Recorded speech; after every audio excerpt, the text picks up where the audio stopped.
ඔව් දැන් අපි පළවෙනි පාඩමේ තීරි කොටස් සම්පූර්ණයෙන්ම සාකච්ඡා කරා. දැන් අපි කරමු පහුගිය විභාග ගැටලු සාකච්ඡා කිරීම. එතකොට මේකේ බහුවර්ණ ප්‍රශ්න වලින් පටන් ගමු. ටියුට් එකේ 27 වෙනි පිටුව තියෙනවා පසුගිය විභාග ගැටලු කියලා. එතකොට බලන්න පළවෙනි ගැටලුව සිංක් වලට වඩාත්ම සමාන රසායනික ගුණ ඇති මූලද්‍රව්‍ය වනුයේ. සිංක් වලට වඩාත්ම සමාන රසායනික ගුණ ඇති මූලද්‍රව්‍ය වනුයේ. මෙන්න මේ කාරණාව අපි දැනගන්න ඕන. ආවර්තිතාවගුවේ අපි ඉගෙන ගත්තනේ මෙහිම කාණ්ඩ සිරස්සේව කාණ්ඩ කියලා ඉගෙන ගත්තනේ. මේ එකම කාණ්ඩයේ තියෙන කට්ටියගේ පොදු ඉලෙක්ට්‍රෝන වින්‍යාසය සමානයිනේ. දැන් ලිතියම්, සෝඩියම්, පොටෑසියම්, රුබීඩියම්, සීසියම් කියලා පළවෙනි කාණ්ඩේ ගත්තාම මේගොල්ලෝන්ගේ කාගෙත් අන්තිම ශක්ති මට්ටමේ තියෙන S1 කියන වින්‍යාසය. දෙවෙනි කාණ්ඩේ තියෙන S2 කියන වින්‍යාසය. ඒ වගේ හැම කාණ්ඩයකම පොදු ඉලෙක්ට්‍රෝන වින්‍යාසය සමානයි. එතකොට රසායනික ගුණ කියන එක රඳා පවතිනවා ඉලෙක්ට්‍රෝන වින්‍යාස මත. එතකොට ඉලෙක්ට්‍රෝන වින්‍යාසයේ පොදු ඉලෙක්ට්‍රෝන වින්‍යාසයක් සහිත ඒවා තියෙන එකම කාණ්ඩයේ හින්දා දැන් අපෙන් අහන්නේ සිංක් වලට වඩාත් සමාන රසායනික ගුණ. එතකොට ඕගොල්ලන්ට විභාගයේදී ආවර්තිතාවගුවක් ලැබෙනවා. ආවර්තිතාවගුව අරන් බලන්න ඒකේ සිංක් අයිති වෙන කාණ්ඩේ කවුද තියෙන්නේ කියලා. එතකොට සිංක් අයිති වෙන කාණ්ඩයේ තියෙන මූලද්‍රව්‍ය විදිහට ඔගේ පස්වෙනි පිළිතුර කැන්ඩියම් අපිට ලබා ගන්න පුළුවන්. දැන් ඔතෙන්දී සමහර ළමයෙකුට මෙහෙම හිතෙන්න පුළුවන්. දැන් සිංක් කියන එක්කෙනා උභයගුණී කියන රසායනික මූලද්‍රව්‍යයක්. මොකද ඔය උභයගුණී මූලද්‍රව්‍ය කියලා ආවර්තිතාවගුවේ තියෙනවා සිංක්, ලෙඩ්, ටින්, ඇලුමිනියම් වගේ ඒවා උභයගුණී. ඒගොල්ලොන්ට අම්ල එක ප්‍රතික්‍රියා කරන්නත් පුළුවන්, භස්ම එක ප්‍රතික්‍රියා කරන්නත් පුළුවන්. ඒතකොට ලෝහ ලක්ෂණ දෙකම වගේ පෙන්නනවා උභයගුණී මූලද්‍රව්‍ය කියලා අපි ඒවට කියනවා. ඒතකොට සිංක් කියන එක්කෙනා උභයගුණී එක්කෙනෙක් හින්දා, ලෙඩ් කියන එක්කෙනාත් උභයගුණී එක්කෙනෙක් හින්දා සිංක් වලට වඩාත් සමාන රසායනික ගුණ තියෙන එක විදිහට ලෙඩ් තෝරන්න හිතෙන්න පුළුවන්. නමුත් ඒක වැරදි. මොකද උභයගුණී කියන එක පදනම් කරගෙන තෝරනවට වඩාත් සාධාරණ වෙන්නේ ආවර්තිතාවගුවේ එකම කාණ්ඩයේ තියෙන එක්කෙනා තෝරන එක. ඒතොර සිංක් අයිති වෙන කාණ්ඩයේම තියෙන කැඩ්මියම් අපිට පිළිතුරු විදියට ලබා ගන්න පුළුවන්. දැන් පළවෙනි එකට පිළිතුර අංක 5. දෙවැනි ප්‍රශ්නේ ආවර්තිතාවගුවේ D ගොනුවට අයත් නොවන මූලද්‍රව්‍ය. බලන්න කෙලින්ම ආවර්තිතාවගුව D ගොනුවට දැන් අපි S ගොනුව, P ගොනුව, මෙහෙම D ගොනුව තියෙනවා. ස්කැන්ඩියම් ඉඳලා පටන් ගන්න එක. ස්කැන්ඩියම් ඉඳලා යන එකයි ඊට පල්ලෙහා තියෙන ආවර්තයයි. ඒතර D ගොනුවට අයිති නැති කෙනෙක් විදිහට උතන තියෙන කෙනාගෙන් කවුද තියෙන්නේ? Se කියන එක බලන්න ආවර්තිතාවගුව අරගෙන. ඔය Se තියෙන්නේ ඔක්සිජන්, සල්ෆර්, Se. ආවර්තිතාවගුවේ P ගොනුවේ තමයි Se කියන මූලද්‍රව්‍ය තියෙන්නේ. ඒතර D ගොනුවට අයිති නැති එක විදිහට සෙලිනියම් කියන Se අපිට ලබා ගන්න පුළුවන්. මේකට පිළිතුර දෙවෙනි එකට පිළිතුර ලබා ගන්න පුළුවන් SE පිළිතුරු අංක 4. ඊට පස්සේ තුන්වෙනි ප්‍රශ්නය. ඒකේ දෙනවා විශාලතම දෙවෙනි අයනීකරණ ශක්තිය ඇත්තේ පහ සඳහන් මූලද්‍රව්‍යෙන් අතරින් කුමකටද? විශාලතම දෙවෙනි අයනීකරණය. දැන් පළවෙනි ඉලෙක්ට්‍රෝන ඉවත් කරාම උච්ච වායු වින්‍යාසයක් එනවනම් එයාගෙන් දෙවෙනි ඉලෙක්ට්‍රෝනේ ගලවන්න අමාරුයි. දැන් අපි ගත්තොත් සෝඩියම්ගේ පරමාණු ක්‍රමාංක 11යි. මෙයාගේ ඉලෙක්ට්‍රෝන වින්‍යාසය 1s2 2s2 2p6 3s1. එතකොට මේ 3s කියන ඉලෙක්ට්‍රෝනේ ගැලෙව්වොත් එතකොට මේක Na ධනායනයේ බවට පත් වෙනවනේ. Na ධනායනයේ බවට පත් වෙනවා අර ඉලෙක්ට්‍රෝනේ ගැලෙව්වොත්. එතකොට මෙයාගේ වින්‍යාසය එන්නේ 1s2 2s2 2p6. මේ වින්‍යාසය මෙයාට ආසන්නම උච්ච වායු වින්‍යාසය වන නියෝන්ගේ වින්‍යාසයට සමානයි. මේ තියෙන නියෝන්ගේ වින්‍යාසයම තමයි. 1s2 2s2 2p6 කියන්නේ නියෝන්ගේ ඉලෙක්ට්‍රෝන වින්‍යාසයට සමානයි. ඒතර උච්ච වායුවකින් ඉලෙක්ට්‍රෝනයක් ගලවන්න අමාරුයිනේ. මොකද අෂ්ටකය සම්පූර්ණ වෙලා නේ තියෙන්නේ. ස්ථායි වින්‍යාසයක් නේ තියෙන්නේ. එතකොට මේ උච්ච වායු වින්‍යාසයක් බවට පත් වෙන අවස්ථාවෙන් ඉලෙක්ට්‍රෝනයක් ගලවන්න අමාරුයි. එතකොට මෙතෙන්දී පළවෙනි අයනීකරණ දෙවෙනි අයනීකරණ ශක්තිය වැඩිම වෙන්න ඕන. පළවෙනි ඉලෙක්ට්‍රෝන ඉවත් කරාම උච්ච වායු වින්‍යාසයක් එන කෙනා මෙයාගේ. දැන් හදිසියේ හරි දෙවෙනි අයනීකරණ ශක්තිය වැඩිම තුන්වෙනි අයනීකරණ ශක්තිය වැඩිම කාගේද කියලා ඇහුවනම් ඔතන තියෙන මැග්නීසියම්ගේ අන්තිම ශක්ති මට්ටම ඉලෙක්ට්‍රෝන දෙකක් තියෙනවා. ඒතර මේ දෙක ඉවත් කරාට පස්සේනේ උච්ච වායු වින්‍යාසය එන්නේ. ඒතර එයාගේ තුන්වෙනි අයනීකරණ ශක්තිය ගොඩක් වැඩි වෙනවා. ඒතර මේ පදනමින් අපිට තෝරන්න පුළුවන් ආවර්තිතාවගුවේ පළවෙනි කාණ්ඩේ තියෙන කට්ටියගේ දෙවෙනි අයනීකරණ ශක්තිය වැඩි. දෙවෙනි කාණ්ඩේ තියෙන කට්ටියගේ තුන්වෙනි අයනීකරණ ශක්තිය වැඩි. තුන්වෙනි කාණ්ඩේ තියෙන කට්ටියගේ හතරවෙනි අයනීකරණ ශක්තිය වැඩි. ඇයි? අර අන්තිම ශක්ති මට්ටමේ ඉලෙක්ට්‍රෝන ඉවත් කරාට පස්සේ උච්ච වායු වින්‍යාසය එන අවස්ථාවෙන් ඉලෙක්ට්‍රෝනයක් ගලවන එක තමයි අපහසු වෙන්නේ. එහෙනම් ඒකට පිළිතුර 1 කියලා ලබා ගන්න පුළුවන්.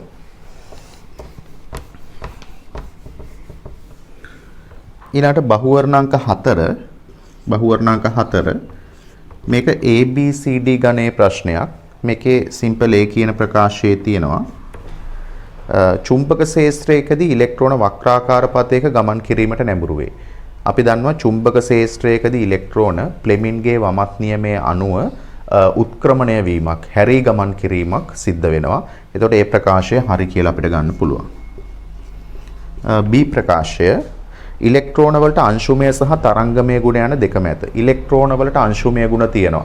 අර මතකද කැතෝඩ කිරණ නලය තුල හබල් සකක් තිබ්බහම කුඩා දැතිරෝධයක් තිබ්බහම ඉලෙක්ට්‍රෝන ඇවිල්ලා වැදුනහම ඒක ඉස්සරහට චලනය වුනේ. ගම්ම්‍යතාවයක් තිබුණු හින්දානේ ඉලෙක්ට්‍රෝන වලට.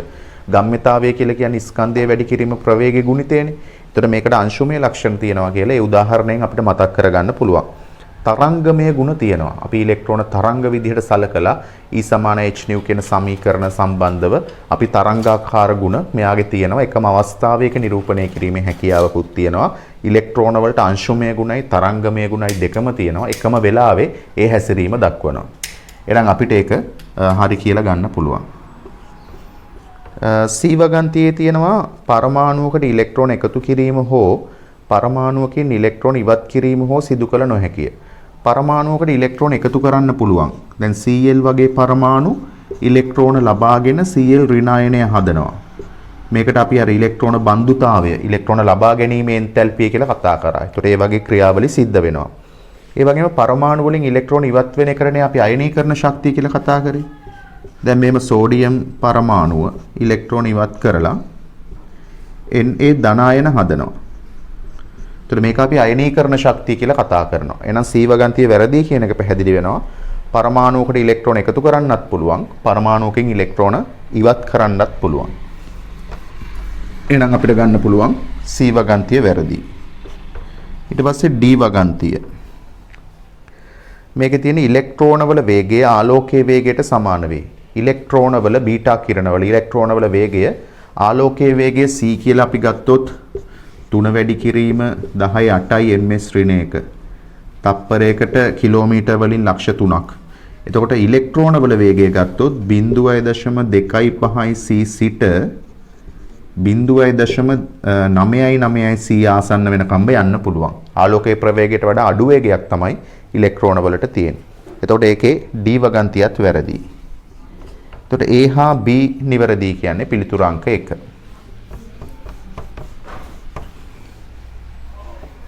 හතරවෙනි ප්‍රශ්නෙට පිළිතුරු අංක 1. ඊට පස්සේ පස්වෙනි එක CA ධන 2 මෙයාගේ Z කියලා දෙනවා ළමයි. Z කියලා කියන්නේ පරමාණුක ක්‍රමාංකය. පරමාණුක ක්‍රමාංකය 20යි. ඊට පස්සේ අනිත් එකක් තියෙන උතන CA ධන 2 Z සමානයි 30යි. ඒක CA ධන 2 නෙමෙයි. ඒක ZN ධන 2 වෙන්න ඕන. ඒක ZN ධන 2 කියලා හදාගන්න. ZN ධන 2. මේකේ පරමාණු ක්‍රමාංකය 30යි. පරමාණු ක්‍රමාංකය 30යි. එතකොට මේ දෙන්න සම්බන්ධව බලමු මේගොල්ලෝගේ ඉලෙක්ට්‍රෝන වින්‍යාස සම්බන්ධව කියන්නේ. අපි ඉස්සෙල්ලාම ඉලෙක්ට්‍රෝන වින්‍යාසය ලියමු. ධන 2 හිතන්න නැතුව මම කැල්සියම් 20ට ලියනවා. එතකොට 1s2 2s2 2p6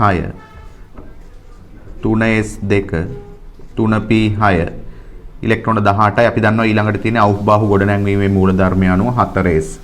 දැන් 4s2 කියලා එක ලිව්වා. ඉසඩෙන් ධන 2 ලියාගෙන යන්න පුළුවන්. 1s2 2s2 2p6 3s2 3p6 4s2 3d10. හරි.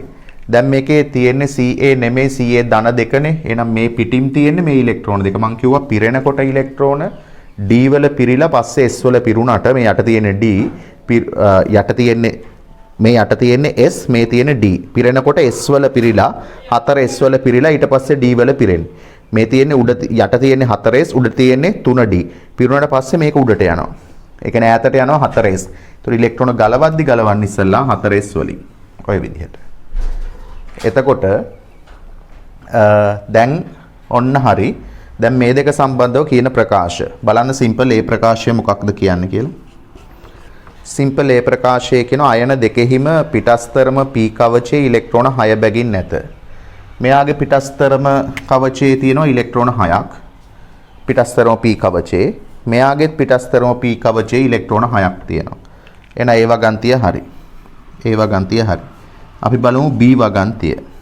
B වල කියනවා අයන දෙකෙහිම පිටස්තරම කවචයේ ඉලෙක්ට්‍රෝන 18 බැගින් නැත. මෙයාගේ සම්පූර්ණ තියෙන ඉලෙක්ට්‍රෝන 8යි. 8යි. මෙයාගේ තියෙන 8යි. ඉලෙක්ට්‍රෝන 8යි. මෙයාගේ තියෙනවා ඉලෙක්ට්‍රෝන 18ක්. එනම් මේකේ වගන්තියේ විදිහට කියන්නේ අයන දෙකෙහිම පිටස්තරම කවචයේ ඉලෙක්ට්‍රෝන 18 බැගින් නැත කියන එක වැරදි. ඊට පස්සේ C වගන්තිය CA ධන දෙක අයනයේ පිටස්තරම කවචයේ ඉලෙක්ට්‍රෝන 8ක්ද ඉසඩෙන් ධන දෙක අයනයේ පිටස්තරම කවචයේ ඉලෙක්ට්‍රෝන 18ක්ද ඇත. මෙයාගේ 8යි මෙයාගේ 18යි. ඒක හරි. D වගන්තිය අයන දෙකෙහිම පිටස්තරම කවචයේ ඉලෙක්ට්‍රෝන 8 බැගින් නැත. ඒක වැරදි. මෙයාගේ 8යි මෙයාගේ 18යි හින්දා. එතකොට මේකේ නිවැරදි ප්‍රකාශ විදිහට අපිට ගන්න පුළුවන් A හා C. එතකොට A හා C කියලා කියන්නේ පිළිතුරු අංක 5 ABCD ගණයේ ප්‍රශ්නවල උපදේශ පේපර් එකේ තියෙනවා.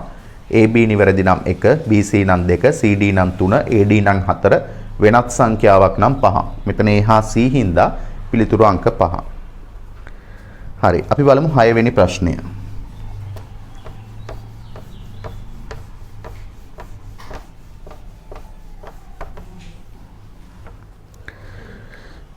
මේකේ තියෙන්නේ හයිඩ්‍රජන් සත්‍ය අසත්‍ය ගණයේ ප්‍රශ්න. අපි හරිද වැරදිද කියලා ඉස්සලා බලමු. හයිඩ්‍රජන් පරමාණුවකත් He අයනයටත් එක ඉලෙක්ට්‍රෝනයක් බැගින් ඇත.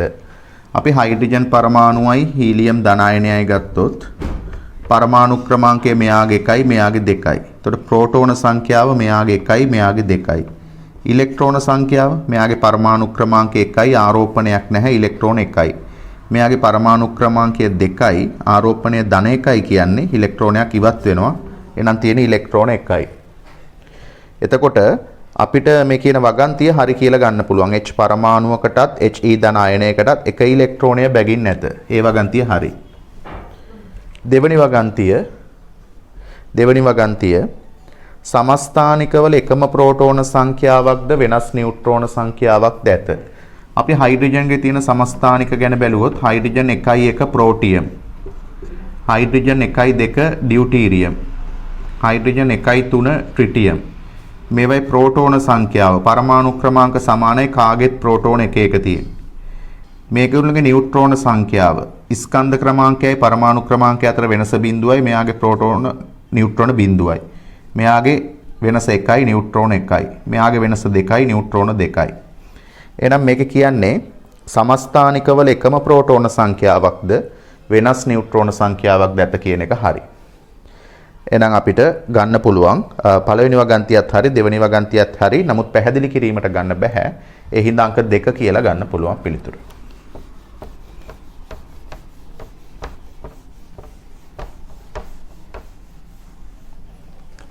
අපි බලමු එකේ 7 වෙනි ප්‍රශ්නේ Br ඍණ අයනයේහි අරය.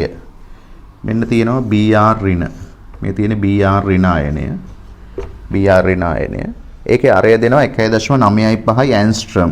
1.95 ඇන්ස්ට්‍රම්. ඇන්ස්ට්‍රම් කියලා කියන්නේ දැන් නැනෝමීටරට ආසන්න ඒකකයක්. ඒ කියන්නේ දැන් නැනෝමීටර එකක් අපිට දුන්නොත් මේ නැනෝමීටර එක මීටර් කරන්න කිව්වොත් මම කරන්න ඕන 10 ඍණ 9න් වැඩි කරන්න ඕන. ඔන්න එතකොට මීටර් වෙනවා. අපිට ඇන්ස්ට්‍රම් එකක්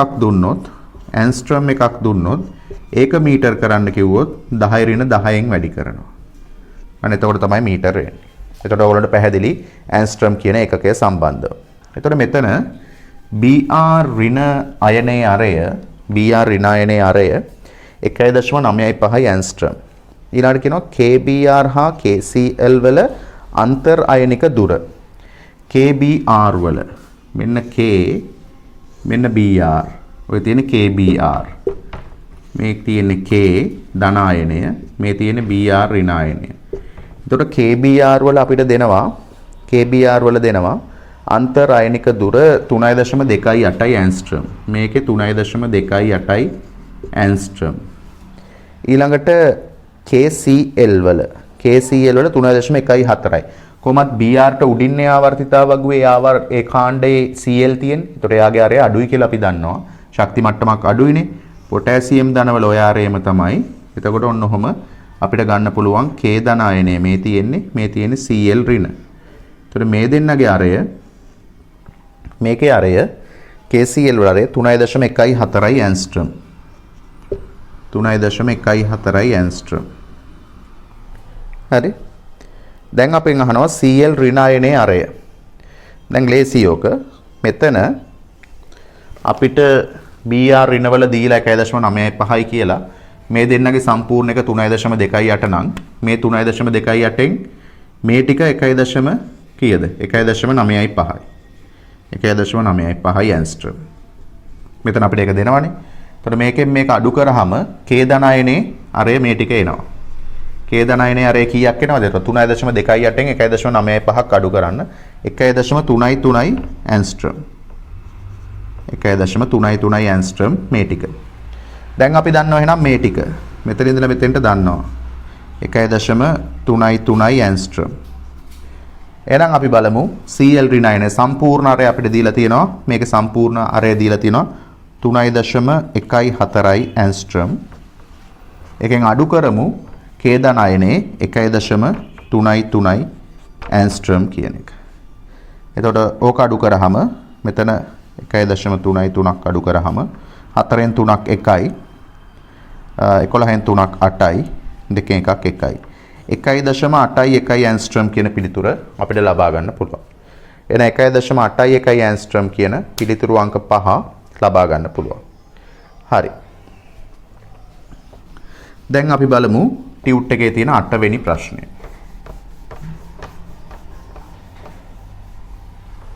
8 වෙනි ප්‍රශ්නය. ඒකේ තියෙනවා ABC කියලා කියන්නේ ආන්තරික නොවන. ආන්තරිකයි කියලා කියන්නේ D ගොනුවට අයිති.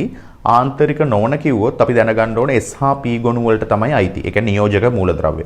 ආන්තරික කිව්වොත් D ගොනුවේ, ආන්තරික නොවන කිව්වොත් S හා P ගොනුවේ.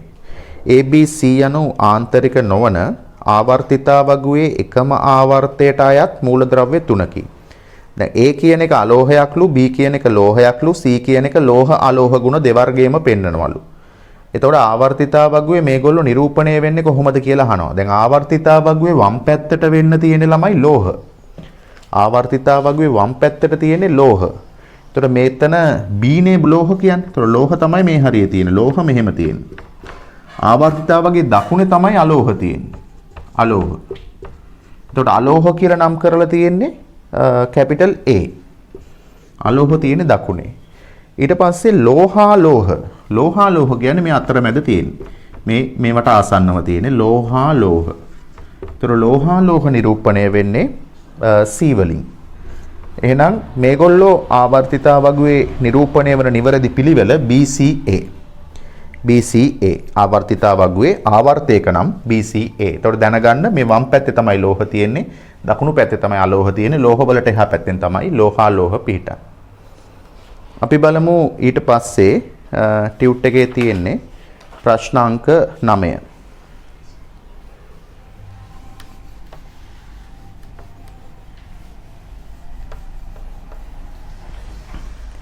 මේකේ කියනවා XYZ යනු ආවර්තිතා වගුවේ එකම ආවර්තයේ පවතින අනුයාත මූලද්‍රව්‍ය තුනකි. XYZ කියන්නේ එකම ආවර්තේ. දෙවෙනි හරි තුන්වෙනි හරි එකම ආවර්තයේ තියෙන අනුයාත. අනුයාත කියන්නේ එක ළඟ තියෙන මූලද්‍රව්‍ය තුනක්ලු. සම්මත තත්වයට Z වායුවක්ලු. සාමාන්‍යයෙන් දැන් අපි දෙවෙනි ආවර්තය කියලා හිතන්නේ. Lithium, beryllium, boron, carbon, nitrogen. ඔන්න නයිට්‍රජන් වායුවක්, ඔක්සිජන් වායුවක්. මුළු ආවර්තිතා වගුවම ගත්තාම වායු 11ක් තියෙනවා. හයිඩ්‍රජන්, නයිට්‍රජන්, ඔක්සිජන්, ෆ්ලෝරීන්, ක්ලෝරීන් එතන 5යි, උච්ච වායු 6යි. එතකොට මේ විදිහට වායු 11ක් තියෙනවා. ද්‍රව තියෙන්නේ 2යි. රසදිය තියෙනවා, බ්‍රෝමීන් තියෙනවා. ද්‍රව 2යි. අනිත් ඔක්කොම තියෙන්නේ ඝන විදිහට. හරි. එතකොට මේක කියනවා Z කියන එක වායුවක්ලු. මෙම මූලද්‍රව්‍යවල ප්‍රථම අයනීකරණයේ සම්මත එන්තැල්පිය. සම්මත එන්තැල්පිය කියන්නේ ළමයි ප්‍රථම අයනීකරණ ශක්තිය කියන එකම තමයි. ප්‍රථම අයනීකරණ ශක්තිය කියලා ගන්න. අනුපිළිවෙල XYZ ලු. අනුපිළිවෙලත් XYZ ලු X ඉලෙක්ට්‍රෝන වින්‍යාසය. දැන් අපි දන්නවා ආවර්තිතා වගුවේ දෙවෙනි ආවර්තය වුණත් තුන්වෙනි ආවර්තය වුණත් පළවෙනි අයනීකරණ ශක්තිය විචලනය වෙන්නේ සිග්සැග් විදිහට, අක්වක් විදිහට. අපිට ඔහොම නිරූපණය කරගන්න පුළුවන්කම තියෙන්න ඕන.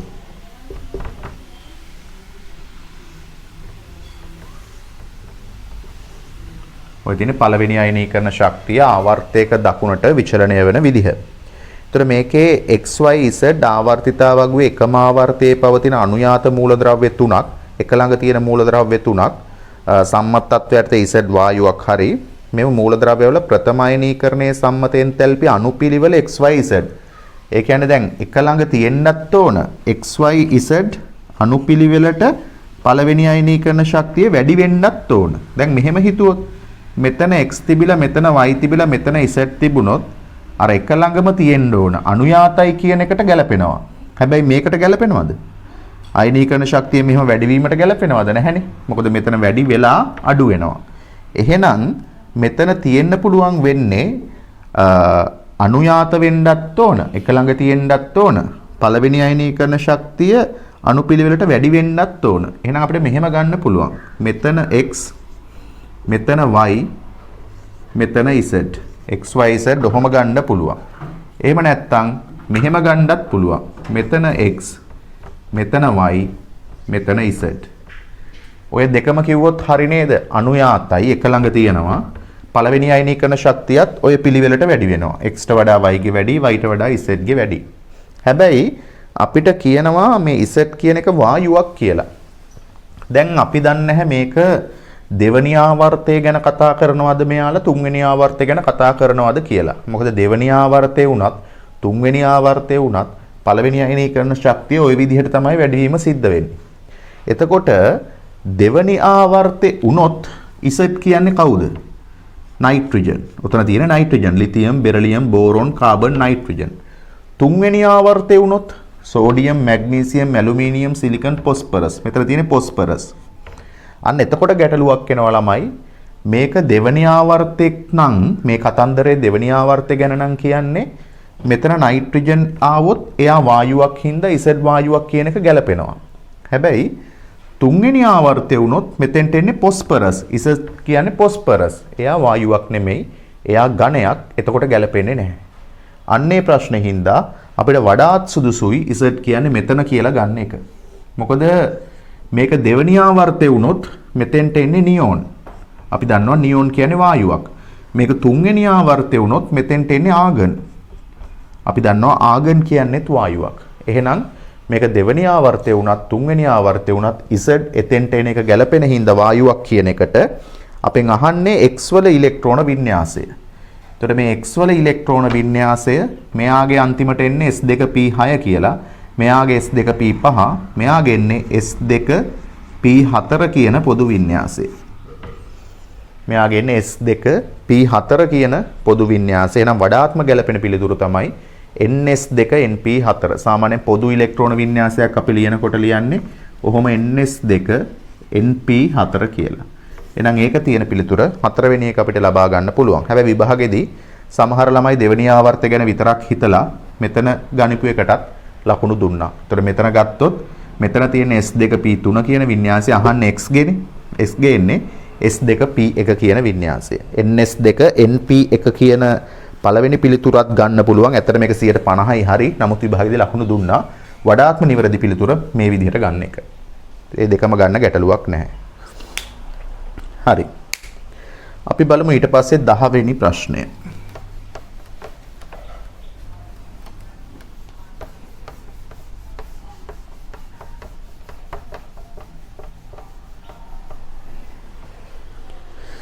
ඒක කියනවා එකම තත්ත්වය යටතෙහි ඉලෙක්ට්‍රෝනයක් ලබා ගැනීමේදී විශාලතම ශක්තිය මුක්ත වන්නේ පහත සඳහන් කුමන පරමාණුවෙන්ද?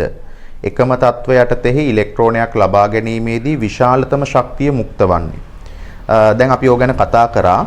ඉලෙක්ට්‍රෝන ලබා ගනිද්දී ස්ථායි වින්‍යාස අකමැත්තෙන් ගන්නේ ශක්තිය අවශෝෂණය කරනවා ඩෙල්ටා H ධන. ඉලෙක්ට්‍රෝන කැමැත්තෙන් ගන්නව නම් ඩෙල්ටා H ඍණ කියලා මම තියරි එකේදී පැහැදිලි කරා. එතකොට අපි දන්නවා ආවර්තිතා වගුවේ දෙවනි කාණ්ඩයේ තියෙන කට්ටිය S2 NS2 කියන පොදු වින්‍යාසයේ තියෙන කට්ටිය තමයි ඉලෙක්ට්‍රෝන ගොඩක් අකමැත්තෙන් ගන්නෙ. ඒතකොට මේකට ඉලෙක්ට්‍රෝනයක් එකතු කරනවා නම් ඩෙල්ටා H අගය ගොඩක් ධන අගයක් වෙනවා. අපි දන්නවා ඒ වගේම NS2 NP3 නයිට්‍රජන් අයිති කාණ්ඩේ කට්ටියත් අර්ධ ස්ථායීතාවයක් තියෙනවා. ඉලෙක්ට්‍රෝනේ ගත්තට පස්සේ NS2 NP4 නේ වෙන්නේ. ඒතකොට ඒක ඊට වඩා අස්ථායි හින්දා ඒකේ ඩෙල්ටා H ධන. හැබැයි ඒක මෙච්චර විශාල නැහැ. මම තියරි එකක කතා කරා. එතකොට ඉලෙක්ට්‍රෝනයක් ලබා ගැනීමේදී විශාලතම ශක්තිය මුක්ත වන්නේ පහත් සඳහන් කුමන පරමාණුවෙන්ද කියලා අහන්නේ. ශක්තිය වැඩියෙන්ම අවශෝෂණය වෙන්නේ නම් මැග්නීසියම් වලින්. එතකොට උතන කැමැත්තෙන්ම ගන්න කෙනා තමයි අපි තෝරන්න ඕන. එතකොට එකම තත්ත්වයට ඉලෙක්ට්‍රෝනයක් ලබා ගැනීමේදී විශාලතම ශක්තිය මුක්ත වන්නේ අපිට ගන්න පුළුවන් ආගන්ගෙත් උච්ච වායු වින්‍යාසයක් තියෙනවා ගන්න අකමැති. නයිට්‍රජන්ගේ අර්ධ ස්ථායීතාවයක් තියෙනවා ගන්න අකමැති. මැග්නීසියම් ඊටත් වඩා අකමැති. එහෙනම් සෝඩියම් ලිතියම් දෙකෙන් තෝරන්න ඕන. එතකොට කාණ්ඩයක පහළට යනකොට පරමාණුව අරය වැඩි වෙනවා ඉලෙක්ට්‍රෝන ඉවත් වෙන එක තමයි ලේසි ගන්න එක අමාරුයි. එතකොට ලිතියම් සෝඩියම් එකම කාණ්ඩනේ තියෙන්නේ. එහෙනම් සෝඩියම්ට වඩා ඉලෙක්ට්‍රෝනයක් ගන්න ලේසි ලිතියම්ට. එහෙනම් අපි පිළිතුර විදිහට ලිතියම් තමයි භාවිතා කරන්න වෙන්නේ. ඔතන A B C D E කියලා තියෙනවා 1 2 3 4 5 කියලා නිවැරදි වෙන්න ඕන. තුන්වෙනි පිළිතුර ලිතියම් කියලා ලබා ගන්න පුළුවන්.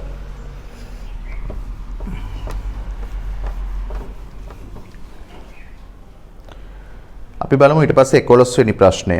චුම්බක ක්ෂේත්‍රයක් කරහා ගමන් කිරීමේදී උත්ක්‍රමණය වන්නේ පහත් සඳහන් කුමන ඒවාද? ඒකත් 1 2 3 4 නෙමෙයි ඇත්තටම ABCD ගණයේ ප්‍රශ්නයක්. ABCD කියලා නිවැරදි කරගන්න. ABCD චුම්බක ක්ෂේත්‍රයක් කරහා ගමන් කිරීමේදී උත්ක්‍රමණය වන්නේ නියුට්‍රෝන. නියුට්‍රෝන වලට ආරෝපණයක් නැති හින්දා උත්ක්‍රමණයක් නැහැ. කැතෝඩ කිරණ ඍණාරෝපිත හින්දා උත්ක්‍රමණයක් තියෙනවා. ප්‍රෝටෝන ධනාරෝපිත හින්දා උත්ක්‍රමණයක් තියෙනවා. හීලියම් පරමාණු කියලා කිව්වහම මෙහෙම තියෙන්නේ. හීලියම්ගේ පරමාණු ක්‍රමාංකය 2යි ස්කන්ධ ක්‍රමාංකය 4යි. ඒතකොට මේකෙත් ආරෝපණයක් නැහැනේ. ආරෝපණයක් නැති හින්දා උත්ක්‍රමණයක් නැහැ. එතකොට උත්ක්‍රමණය වන්නේ කවුද කියලා අහන්නේ. උත්ක්‍රමණය වන්නේ කැතෝඩ කිරණයි ප්‍රෝටෝනයි. B හා C. B හා C කියලා ගන්න පුළුවන් පිළිතුර.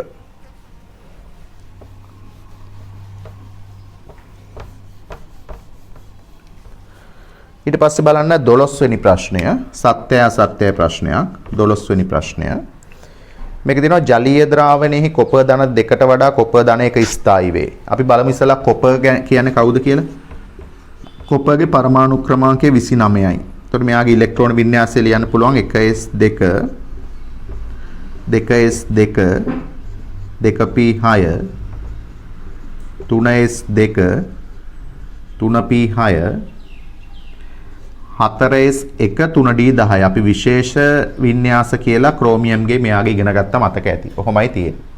එතකොට මෙයාගෙන් හැදෙන කොපර් ධන 1 කිව්වහම මෙයාගේ අපි අර අන්තිම ශක්ති මට්ටමේ තියෙන ඉලෙක්ට්‍රෝනේ නිවත් වෙන්නේ 4s නේ එළියෙන් තියෙන්නේ. පිරෙනකොට s වල පිරලා d වල පිරුණාට ඊට පස්සේ මේක ප්‍රතිසංවිධානය වෙනවා. අපි කතා කරා.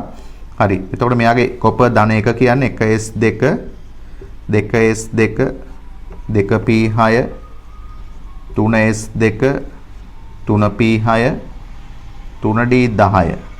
ඔය වින්‍යාසය තමයි 4s1 ඉවත් වෙලා. අපි ගත්තොත් කොපර් වල ධන 2 කියන වින්‍යාසය.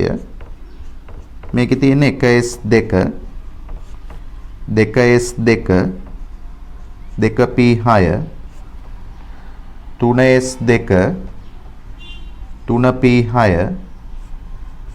4s 1 තිබිලා 3d10 තිබිලා මොකද වෙන්නේ? 4s1යි 3d10න් 1යි ඉවත් වෙලා 3d9 බවට පත් වෙනවා.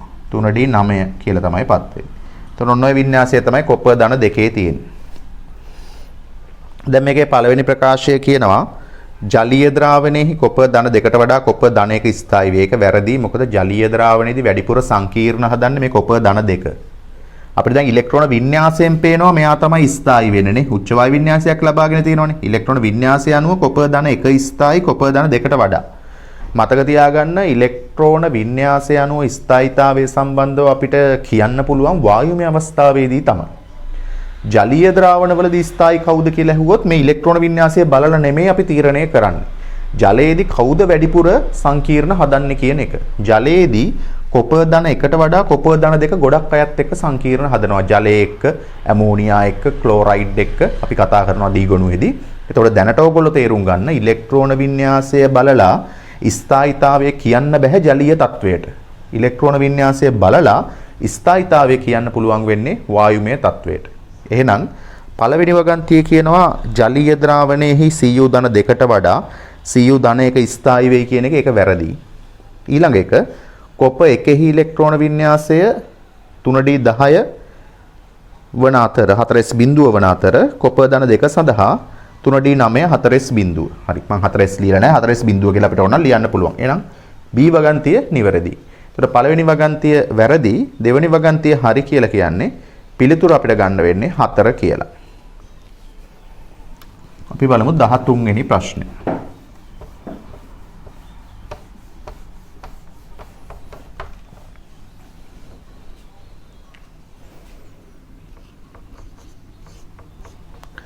දහතුන්වෙනි ප්‍රශ්නේ.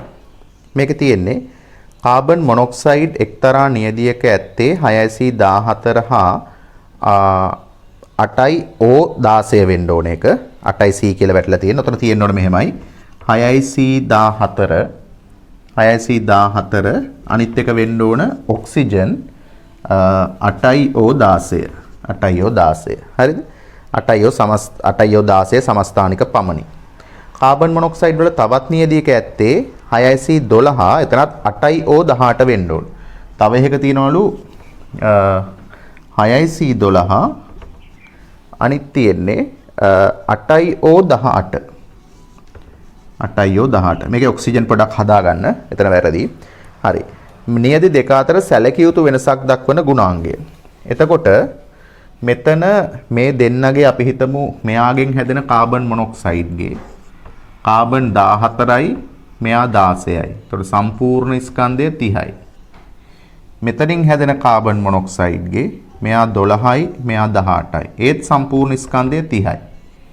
එතකොට වෙනස් සමස්ථානික දෙකකින් හැදුණාට ස්කන්ධ එකතුව සමාන වෙලා තියෙනවා.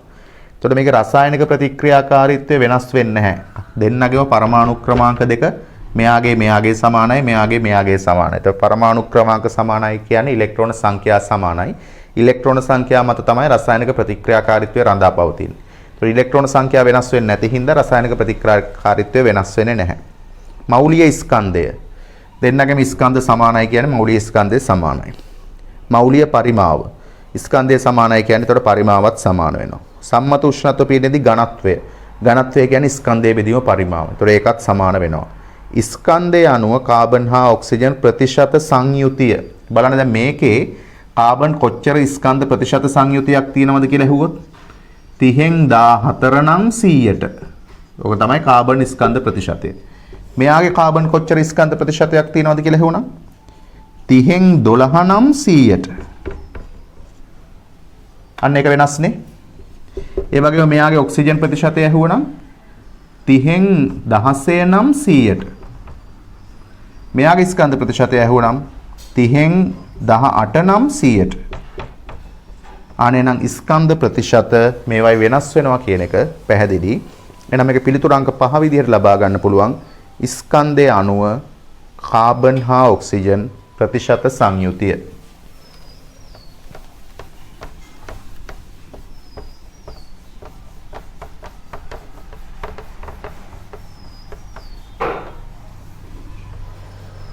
අපි බලමු ඊළඟට මේකේ ලබා ගන්න ප්‍රශ්නාංක 14ට පිළිතුර.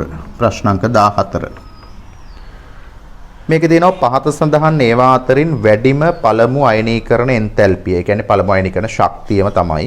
පහත සඳහන් ඒවා අතරින් වැඩිම පළමු අයනීකරණ එන්තැල්පිය සහිත මූලද්‍රව්‍ය. අපි ගත්තොත් අපි දන්නවා ආවර්තයක දකුණට අයනීකරණ ශක්තිය පළවෙනි එක අක්වක් විදිහට වැඩි වෙනවා. සිග්සැග් විදිහට වැඩි වෙනවා. ඔහොම.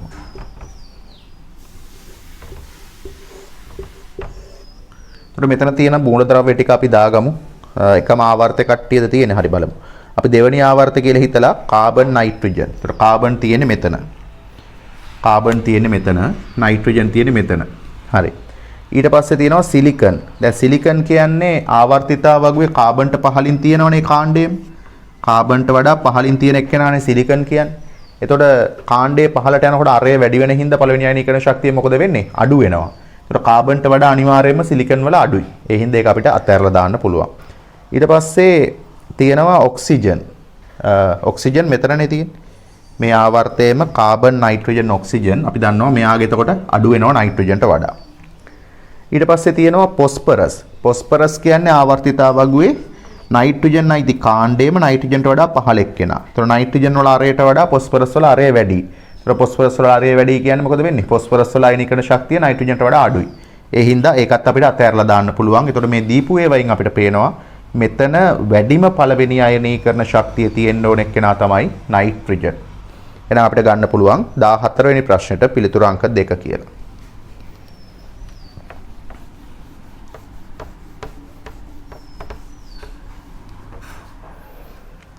අපි බලමු 15 වෙනි ප්‍රශ්නය.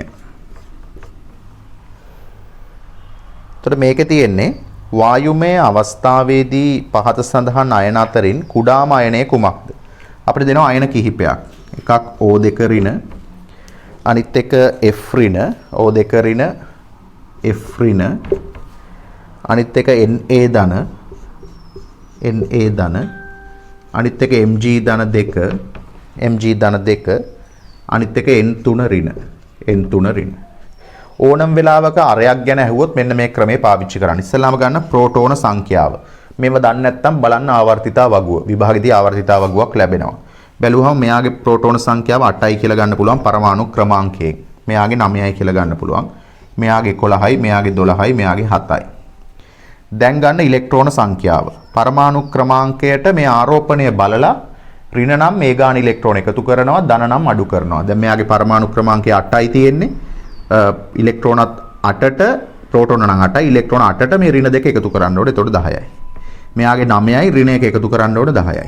මෙයාගේ 11යි ධන එක අඩු කරන්න ඕනේ 10යි. මෙයාගේ 12යි ධන දෙක අඩු කරන්න ඕනේ 10යි. මෙයාගේ 7යි ඍණ 3 එකතු කරන්න ඕනේ 10යි. දැන් අපිට ගන්න පුළුවන් මේකේ තියෙන ශක්ති මට්ටම්.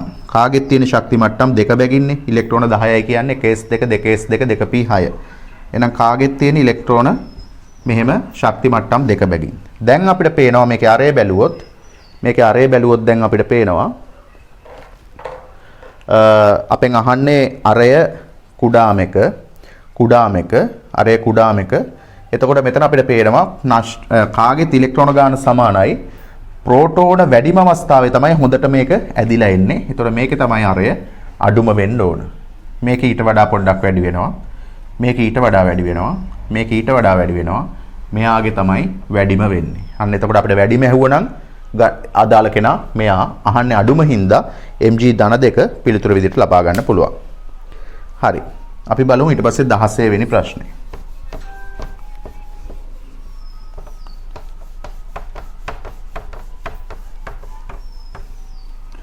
16 හයිඩ්‍රජන් පරමාණුක විමෝචන වර්ණාවලිය සම්බන්ධව අහන්නේ. හයිඩ්‍රජන්ගේ පරමාණුක විමෝචන වර්ණාවලිය සම්බන්ධව අහන්නේ. n සමානයි 2 සිට n සමානයි 1 අපි බලමු මෙන්න මෙහෙම ඒ ටික ඇඳගෙන මේ තියෙන n සමානයි 1 පළවෙනි ශක්ති මට්ටම, මේ තියෙන n සමානයි 2 දෙවෙනි ශක්ති මට්ටම, මේ තියෙන n සමානයි 3 තුන්වෙනි ශක්ති මට්ටම, මේ තියෙන n සමානයි 4 හතරවෙනි ශක්ති මට්ටම, මේ තියෙන n සමානයි 5 පස්වෙනි ශක්ති මට්ටම. අපි දන්නවා ඈතට යන්න ශක්ති මට්ටම් වල ශක්තිය වැඩි වෙනවා, ශක්ති මට්ටම් ළඟා වෙනවා. n සමානයි 2 සිට n සමානයි 1 සංක්‍රමණයට අනුරූප විකිරණයට දීර්ඝම තරංගායාමයේ ඇත පළවෙනිව ගන්තිය කියනවා. n දෙකෙන් එකට මේ එන එකට දීර්ඝම තරංගායාමයේ තියනවලු. දීර්ඝම තරංගායාමයේ තියෙනවා නම් මේකට අඩුම සංඛ්‍යාතය තියෙන්න ඕන. අඩුම සංඛ්‍යාතය තියෙනවා නම් අඩුම ශක්තිය තියෙන්න ඕන.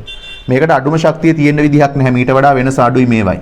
ඕන තරම් තියෙනවා මීට වඩා අඩු ශක්තිය අවස්ථා. එහෙනම් ඒක වැරදි. දෙවැනි එක n සමානයි 3 සිට n සමානයි 2 සංක්‍රමණයට අනුරූප වන්නේ h ඇල්ෆා රේඛාවය.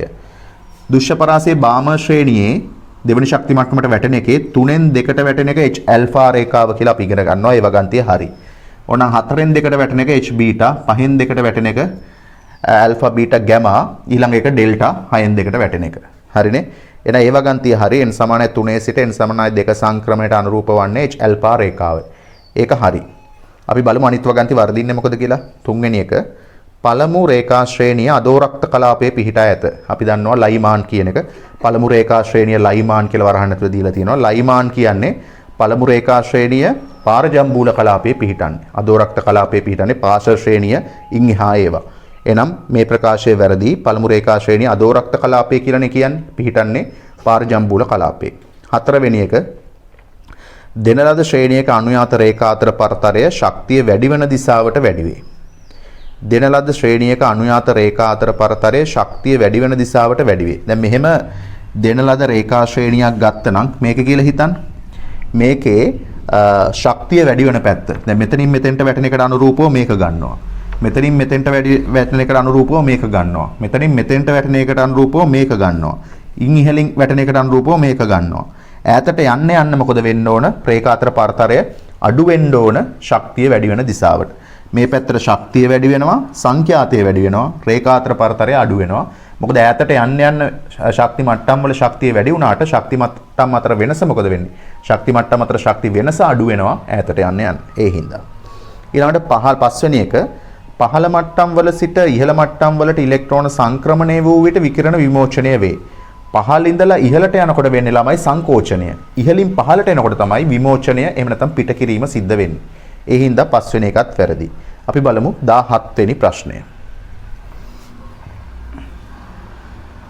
ඒකත් වර්ණාවලිය සම්බන්ධව අපි ඒ හින්දා බලමු මේකම තියාගෙන කරන්න පුළුවන්ද කියලා. ඒක කියන්නේ n සමානයි 4 සිට ABCD ගණ එකක් ABCD බලමු.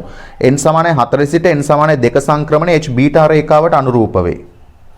සත්‍ය නොවන ප්‍රකාශ අහන්නේ. එතකොට මේකේ වැරදි ඒවා ටික තමයි අහන්නේ. නොවත් වර්ධිනව ළමයින්ට හරි ඒවා ටික අන්තිමට උත්තරයට ලකුණු කරනවා. අහන්නේ වැරදි ඒවා මොනවද කියලා. හරි. ABCD කියලා වගන්ති හතරක් දීලා තිනවා. අපි ඉස්සරහම බලමු මේවා හරි වැරදි ඒවා ලකුණු කරගන්න. පළවෙනි එක කියන්නේ n සමානයි 4 සිට n සමානයි 2 සංක්‍රමණය H බීටා රේඛාවට අනුරූප වේ. මං කිව්වා 3න් 2ට එන එක H ඇල්ෆා 4න් 2ට එන එක H බීටා. එහෙනම් ඒ ප්‍රකාශය හරි. n අනන්තයේ සිට n සමාන 1 මට්ටම් අතර ශක්ති වෙනස හයිඩ්‍රජන් වල අයනීකරණ ශක්තිය වේ. දැන් හයිඩ්‍රජන් වල පළවෙනි ශක්ති මට්ටමේ තියෙන ඉලෙක්ට්‍රෝනය අනන්තය දක්වා ගෙන යන්න දෙන්න ඕන ශක්තිය තමයි පළවෙනි අයනීකරණ ශක්තිය කියන්නේ. අනන්තයෙන් පළවෙනි ශක්ති මට්ටමට එනකොට එහා සමාන ශක්ති ප්‍රමාණයක් පිට කරනවා. පළවෙනි ශක්ති මට්ටමේ ඉඳලා අනන්තයට ගෙනියනකොට ඒ ශක්තිය දෙන්න ඕන. අනන්තයෙන් පළවෙනි එකට එනකොට ඒ ශක්තිය පිට කරනවා. එහෙනම් මේ ප්‍රකාශය නිවැරදි. n අනන්තයේ සිට n සමාන 1 මට්ටම් අතර ශක්ති වෙනස හයිඩ්‍රජන් වල අයනීකරණ ශක්තිය වේ. ඒක හරි. C වගන්තිය වර්ණාවලියේ එක් රේඛාව හයිඩ්‍රජන් පරමාණුවේ ශක්ති මට්ටමකට අනුරූප වේ. දැන් මෙතනින් මෙතෙන්ට එන එකට අනුරූපව තමයි වර්ණයක් විදිහට රේඛාවක් ලැබෙන්නේ. දෘශ්‍ය පරාසය. මෙතනින් මෙතෙන්ට එන එකට අනුරූපව තමයි ඊළඟ රේඛාව ලැබෙන්නේ. ඒතර වර්ණාවලියේ ලැබෙන රේඛාවක් කියන්නේ ශක්ති මට්ටමක් නෙමෙයි ශක්ති මට්ටම් දෙකක් අතර ශක්ති වෙනසක්. වර්ණාවලියේ ලැබෙන රේඛාව කියන්නේ ශක්ති මට්ටමක් නෙමෙයි ශක්ති මට්ටම් දෙකක් අතර ශක්ති වෙනසක්. එහෙනම් C වගන්තිය වැරදි. D වගන්තිය n සමානයි 2 සිට n සමානයි 1 මට්ටම් අතර ශක්ති වෙනස මෙන්න මේක. n සමානයි 2 සිට n සමානයි 1 මට්ටම් අතර ශක්ති වෙනස n සමානයි 3 සිට n සමානයි 2 මට්ටම් අතර ශක්ති වෙනසට වඩා කුඩාය. මෙතනින් මෙතෙන්ට එන එකට වඩා කුඩාලු වෙන්න බෑනේ. මේ අතර පරතරය වැඩි, එහෙනම් ශක්තිය වැඩි, සංඛ්‍යාතය වැඩි. මේ අතර වෙනස අඩුයි, ශක්තිය අඩුයි, සංඛ්‍යාතය අඩුයි. එහෙනම් D වගන්තියත් වැරදි. එහෙනම් මේක වැරදි ඒවනේ අහන්නේ ළමයි. ඒතර වැරදි ඒව කිව්වහම පිළිතුර 3 C හා D. හරි. එතකොට අපි 17 වෙනි ප්‍රශ්නෙටකන් සාකච්ඡා කරා. අපි ඊළඟට බලමු 18 වෙනි ප්‍රශ්නය.